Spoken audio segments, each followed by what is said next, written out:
Hello everyone, এটা ছিল আমার দার্জিলিং ডে 2 এর সেকেন্ড পার্ট। যেহেতু থার্সডেতে জু বন্ধ থাকে তাই জন্য আমাদেরকে তার বদলে নিয়ে গেছিল একটা পার্কে। এখানে তো দেখার মতো তেমন কিছুই ছিল না, কিন্তু কটা কিন্ডার গার্ডেনে পড়া ছোট ছোট বাচ্চা ছিল, ওরা বেশ কিউট ছিল। আর তারপরে দেখেছিলাম দার্জিলিং এর মেইন অ্যাট্রাকশন যেটা হলো টয় ট্রেন। দেন আমরা গেছিলাম জাপানিজ টেম্পল, পিচ পাগোডা, এটাও বেশ সুন্দর ছিল। আর এখানে গিয়ে তো কিছু ছবি টবি তুলে নিয়েছিলাম। তারপরে আমরা গেছিলাম রক গার্ডেনে, আর এই জায়গাটা তো খুবই সুন্দর ছিল। এখানে তো ওপরে ওয়াটারফলস, আবার নিচেও কতগুলো ওয়াটারফলস, মানে প্রায় 4-5 তলা অব্দি ওয়াটারফলসই ছিল, কি তারও বেশি হতে পারে। তারপরে আমরা খেয়েছিলাম মোমো আর ম্যাগি, আর এখানকার মোমো ম্যাগি টেস্ট তো আলাদাই হয়। আর এটা ছিল আমার আজকের আউটফিট।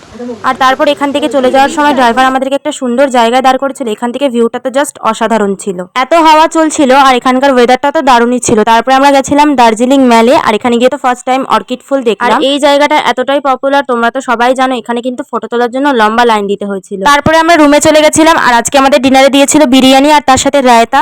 এই বিরিয়ানিটা অনেকটা হায়দ্রাবাদি স্টাইলে ছিল, তো মোটামুটি আমার ভালো লেগেছিল।